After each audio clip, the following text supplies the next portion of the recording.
আম্মাজান, আমি বিয়ে করে নিয়ে এসেছি, এই যে আপনার বৌমা। এই আম্মারে সালাম করো। আসসালামু আলাইকুম আম্মা জান, আমাদের জন্য দোয়া করবেন। ওয়ালাইকুম আসসালাম। খুব সুন্দর বউ হইছে, দোয়া করি সব সময় সুখে শান্তিতে থাকো। আপনি শান্তিতে থাকতে দিলে অবশ্যই দোয়া কবুল হবে।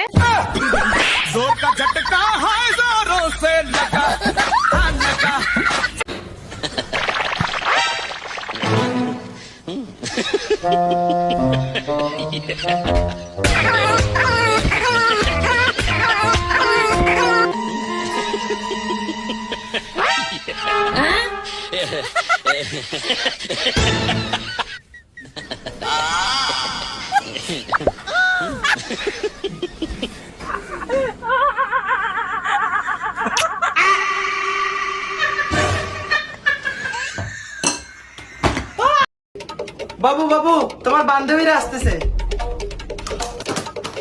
ধরো ধরো, এগুলো তাড়াতাড়ি আলমারির মধ্যে রাখো।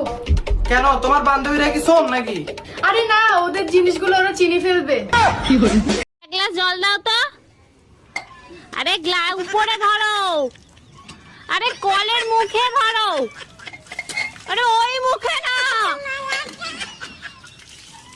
এই আলুগুলো একটু ধুয়ে ফেলো তো। দাও।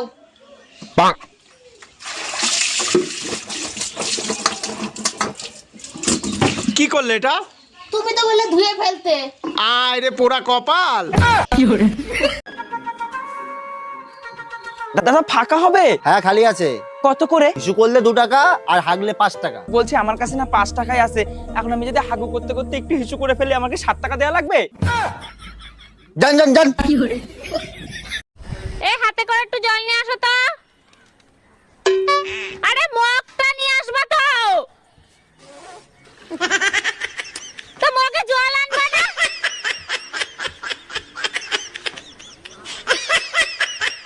এই শোনো, আমি আরেকটা বিয়ে করতে চাই, তোমার অনুমতি লাগবে। তোমার খুশির জন্য আমি সব করতে রাজি, তুমি কাগজ নিয়ে আসো, আমি সই করে দিচ্ছি। তোমার মতো বউ পেয়ে সত্যি আমি ধন্য। আচ্ছা শোনো, সেকেন্ড হ্যান্ড পিস্তল কি 8-10 হাজার টাকায় পাওয়া যাবে?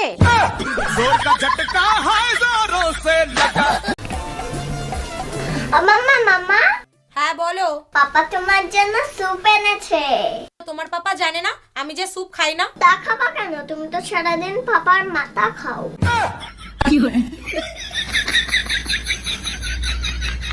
পাখি ওরে ওরে মাছি ওরে ওরে প্রজাপতি ওরে ওরে জুতো ওরে।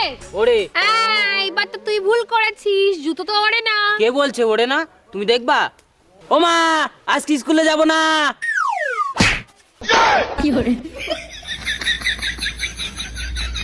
আচ্ছা একটা গেম খেলি। কি গেম? ধর যে তোর নাম হচ্ছে খাসকি আর আমার নাম হচ্ছে মরাইন্দুর। কিন্তু বন্ধু, আমার নামই না ভালো হইলো। যা হয়েছে হয়েছে, ওটা বিষয় না, ঠিক আছে? ঠিক আছে, তুই আমার নাম ধরে ডাকবো আর আমি তোর নাম ধরে ডাকবো। Start start. খাসকি মারায়েন্দুর, খাসকি মারায়েন্দুর, খাসকি মারায়েন্দুর, খাসকি মারায়েন্দুর, খাসকি মারা। তোমার সাথে বিয়া না হয়ে একটা গাছের সাথে বিয়া হইলেও শান্তি পাইতাম। তাইলে একটা গাছের কাহিনী শোনো। একটা গাছের সাথে সবসময় একটা গাধা বান্ধা থাকতো। এই কষ্টে গাছটা মরে গেল। মরে যাওয়ার পর যখন গাছ দেখতে পাইলো তার কাঠ দিয়ে সংসদ ভবনের চেয়ার বানানো হয়েছে, তখন গাছটা বলল, শালা মইরেও শান্তি নাই। দেখেন, লোকাল বাসে সাবধানে চলাফেরা করবেন, তা না হলে পাবলিকের মাইর খেয়ে মরে যাবেন। সরি ম্যাডাম, বাস হঠাৎ করে ব্রেক করছে তো, তাই আপনার গায়ে ধাক্কা লেগে গেছে। ফাজলামি করার জায়গা পান নাট বাচ্চার মা, আমি কোনটা ধাক্কা আর কোনটা গুতা আমি বুঝি না।